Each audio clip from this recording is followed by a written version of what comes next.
नमस्कार, मैं हूं आपके साथ गीतिका पंत और स्वागत है आपका प्रार्थना हो स्वीकार में। तो पूजा, उपासना, ध्यान, ये सब आत्मा को परमात्मा से जोड़ने के ही तो साधन है।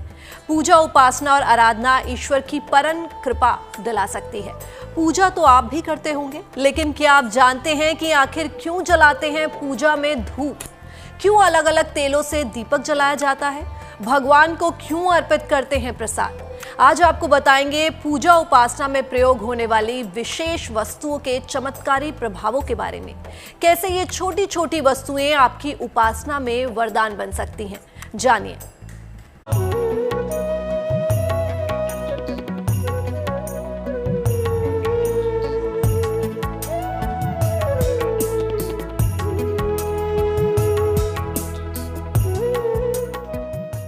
भीनी भीनी सुगंध से भरा पवित्र वातावरण,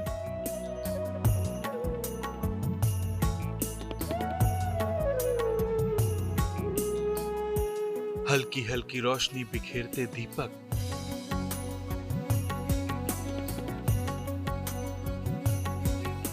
तरह तरह के पकवानों का प्रसाद, ये सब ईश्वर की उपासना के महत्वपूर्ण अंग हैं। इसलिए तो मंदिर में कुछ देर बैठने भर से अपार मानसिक सुख मिलता है। मन शांत सा हो जाता है। लेकिन क्या आपने कभी सोचा है कि ईश्वर के हर रूप की उपासना में इन पूजन सामग्रियों का प्रयोग क्यों होता है? किसी प्रकार का कोई पूजा हो, हवन हो, अनुष्ठान हो, यज्ञ हो, उसमें भगवान को याद करते हैं, पुष्प चढ़ाते हैं, मिष्टान्न चढ़ाते हैं, भोग लगाते हैं, धूप दिखाते हैं, अगरबत्ती दिखाते हैं, दीपक दिखाते हैं, उसके बाद ध्यान करते हैं। लेकिन उसके साथ साथ जब भगवान को हम आमंत्रित करते हैं, याद करते हैं, तो भोग प्रसाद जरूर लगाते हैं, हवन जरूर करते हैं। तो हवन का विशेष महात्म्य है। अग्निदेव के माध्यम से देवताओं तक हम भोजन को पहुंचाते हैं, भोज्य पदार्थ को उनको पहुंचाते हैं। सुगंधित हवन का प्रयोग किया जाना चाहिए।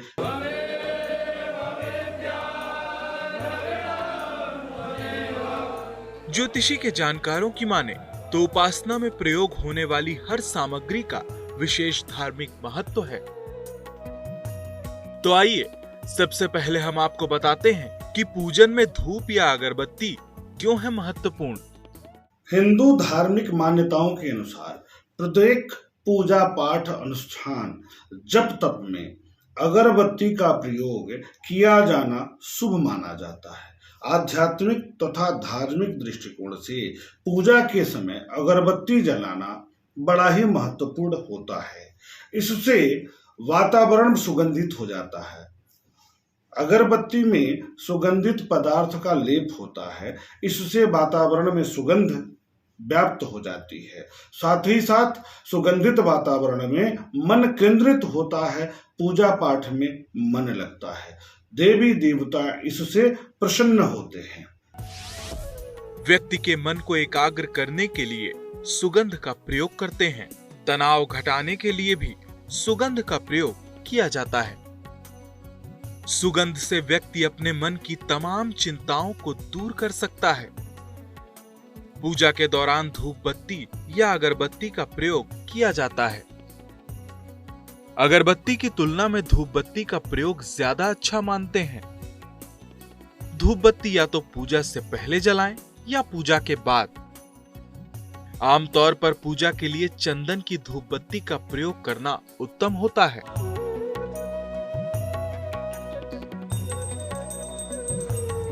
पूजा के दौरान दीपक तो आप भी जलाते ही होंगे, लेकिन क्या आप जानते हैं कि उपासना में दीपक जलाने की परंपरा का कारण क्या है? आखिर अलग अलग उपासना में अलग अलग तरह के दीपक क्यों जलाए जाते हैं? दीप में अग्नि प्रज्वलित होता है, अतः अग्नि हमारे अंदर व्याप्त अंधकार को दूर करता है, हमारे अंदर व्याप्त बुराई को दूर करता है, जीवन में शुभता प्रदान करता है। वास्तु के अनुसार यदि दीपक का लौ पूरब दिशा में है तो सभी प्रकार के सुखों की प्राप्ति होती है। दीपक का लौ अगर पश्चिम दिशा में है तो सभी प्रकार की समस्याओं का शमन होता है। दीपक का लौ यदि उत्तर की तरफ है तो घर में शुभता आती है। 4 मुख वाला दीपक जलाने से भैरव की विशेष कृपा प्राप्त होती है और सभी प्रकार की नकारात्मक ऊर्जाओं का शमन हो जाता है। हम ईश्वर को प्रकाश के रूप में मानते हैं, इसलिए दीपक जलाकर उसकी ज्योति के रूप में ईश्वर को स्थापित करते हैं। दीपक से एकाग्रता और ऊर्जा दोनों प्राप्त होती हैं। अलग अलग मुखी दीपक जलाकर अलग मनोकामनाएं पूरी की जा सकती हैं। आमतौर पर एक मुखी दीपक जलाना सबसे उत्तम होता है। पूजा के समय दीपक अवश्य जलाना चाहिए।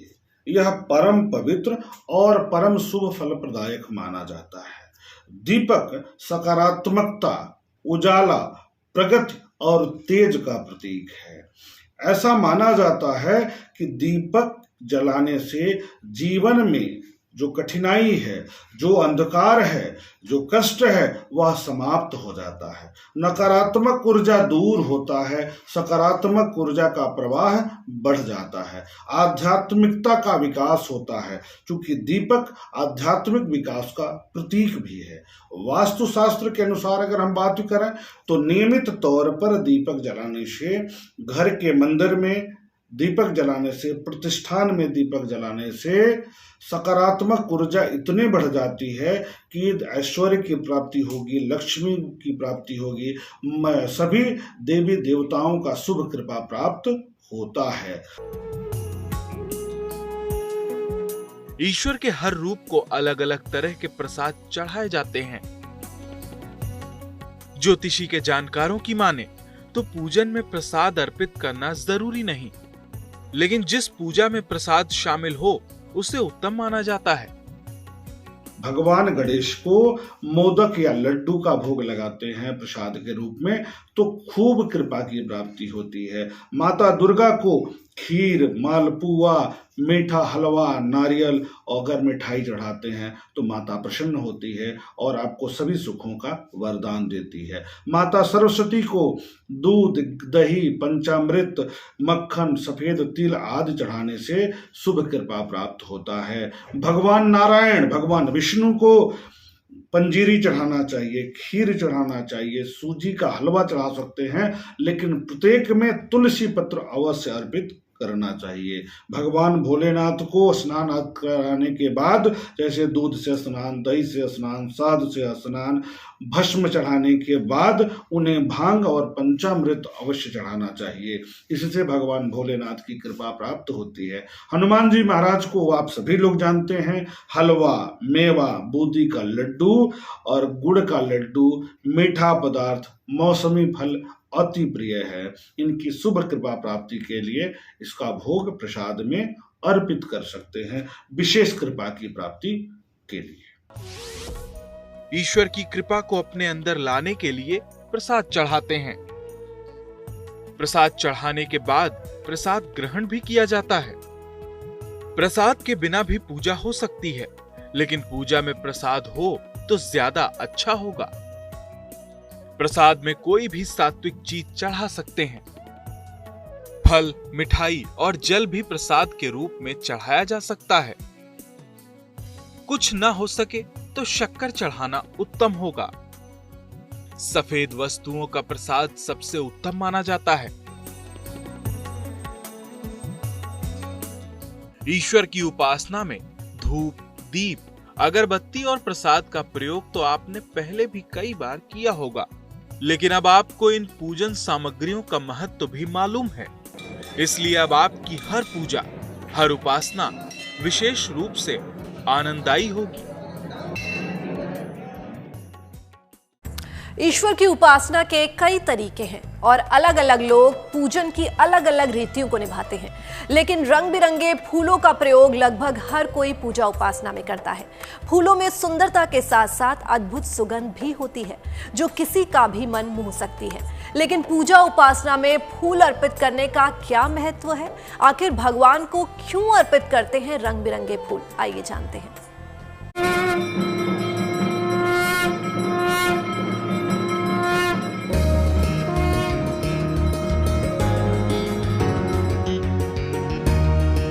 मां लक्ष्मी को प्रिय है कमल का फूल।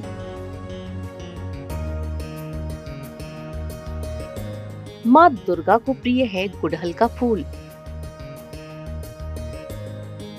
माँ सरस्वती को प्रिय है सफेद गुलाब और गेंदे का फूल। ज्योतिष के जानकारों की माने तो हर देवी देवता को कोई न कोई फूल प्रिय होता है, इसलिए पूजा उपासना में फूल अर्पित करने की परंपरा चली आ रही है।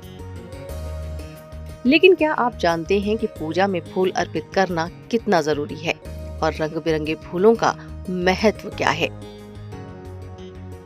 पूजा उपासना में फूलों का, पुष्प का बड़ा महत्व है, क्योंकि जब भी हम कोई पूजा करते हैं तो अपने हाथ में पुष्प लेकर के ही भगवान को स्मरण करते हैं, भगवान को याद करते हैं, भगवान के मंत्रों का जप करते हैं और उन्हें श्रद्धा भाव के साथ अर्पित करते हैं। तो पुष्प का सबसे बड़ा जो महत्व है वह है श्रद्धा भाव का, निवेदन का, प्रार्थना का, समर्पण का। तो धार्मिक कार्यों में देवी देवताओं के पूजन में पुष्प चढ़ाने का विशेष महात्मा है कि इससे आंतरिक सुख की अनुभूति होती है। इससे सकारात्मक ऊर्जा का प्रवाह बहुत ही शीघ्रता के साथ बढ़ जाता है। ईश्वर को फूल चढ़ाकर हम अपनी भावनाएं व्यक्त करते हैं। खुद भी फूल का प्रयोग करके हम अपने मन को बेहतर करने की कोशिश करते हैं। अलग अलग रंग और सुगंध के फूल अलग अलग तरह की भावनाएं दर्शाते हैं। ये फूल मानसिक भी हो सकते हैं और वास्तविक भी। इन फूलों को अपने इष्ट देव को अर्पित करना चाहिए। भगवान श्री नारायण को, विष्णु जी को पीले पुष्प अर्पित करना चाहिए। बृहस्पति ग्रह के लिए पीले पुष्प अर्पित करना चाहिए। माता लक्ष्मी को गुलाब और कमल का पुष्प अर्पित करना चाहिए, सफेद पुष्प अर्पित करना चाहिए। इससे शुक्र भी तेज होता है। भगवान श्री कृष्ण को 2 कमल के पुष्प सदैव चढ़ाना चाहिए। माता दुर्गा को गुड़हल का पुष्प अर्पित करना चाहिए। लाल पुष्प से माता प्रसन्न होती है, अभय का वरदान देती है। सूर्य से, गुड़हल से सूर्य देव भी प्रसन्न होते हैं। सरस्वती माता को सफेद पुष्प, कनेर और गुलाब का पुष्प अर्पित करने से शुभ फलों की प्राप्ति होती है, माता की परम कृपा प्राप्त होता है। उपासना में प्रयोग होने वाले फूल ईश्वर और इंसान के संबंधों को और भी गहरा कर देते हैं। इनकी सुगंध और सुंदरता आसपास के वातावरण को पवित्र और सकारात्मक बना देती है, और ऐसे पवित्र वातावरण में ही तो होता है ईश्वर का वास। यही भावना फूलों को विशेष महत्वपूर्ण बनाती है।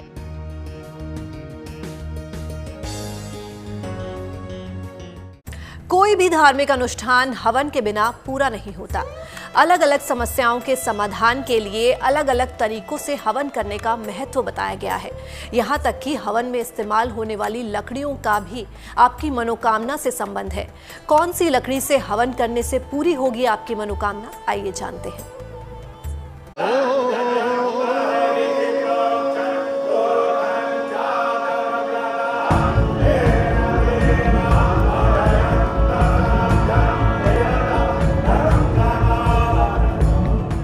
हवन से घर और शरीर होगा शुद्ध।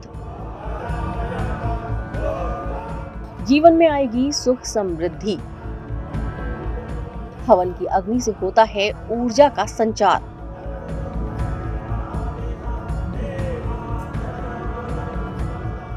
वातावरण की शुद्धि के लिए हवन यज्ञ का अद्भुत लाभ बताया गया है। कहते हैं कि जिस स्थान पर हवन किया जाता है वहां मौजूद लोगों पर तो उसका सकारात्मक असर पड़ता ही है, साथ ही वातावरण में मौजूद रोगाणु और विषाणुओं के नष्ट होने से पर्यावरण भी शुद्ध होता है, शरीर स्वस्थ रहता है।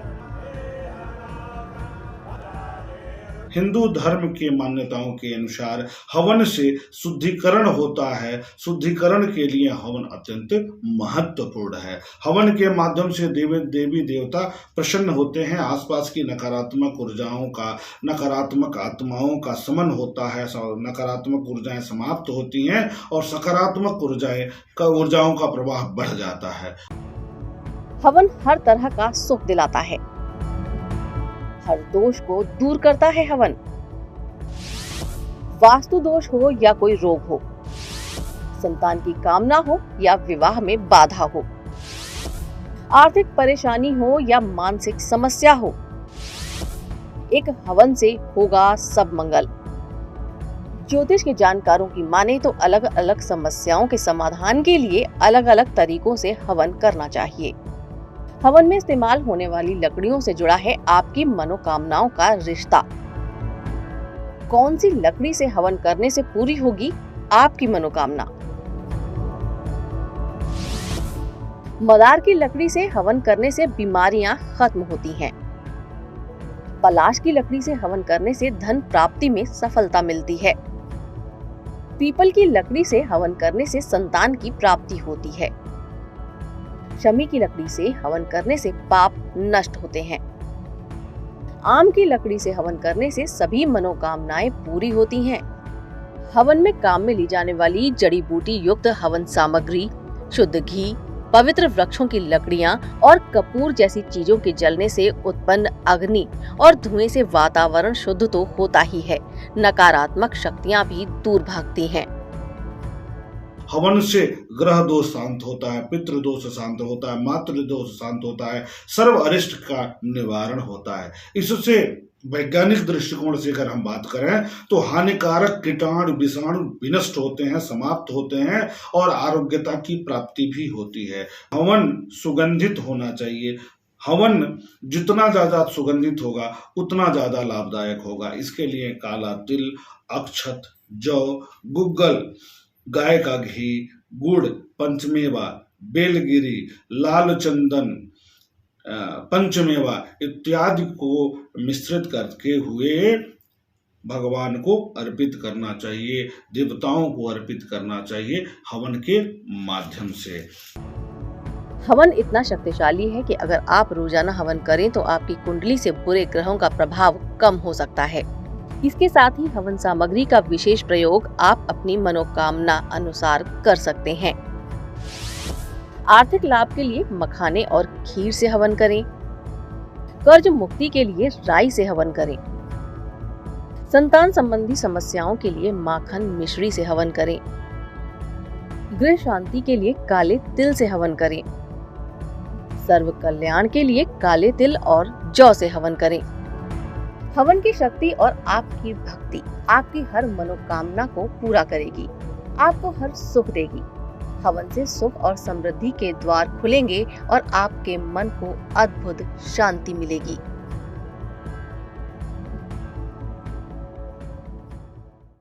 प्रार्थना स्वीकार में आज के लिए बस इतना ही, लेकिन आप बने रहिए गुड न्यूज टुडे पर, क्योंकि यहाँ खबरों का सिलसिला यूं ही जारी रहेगा।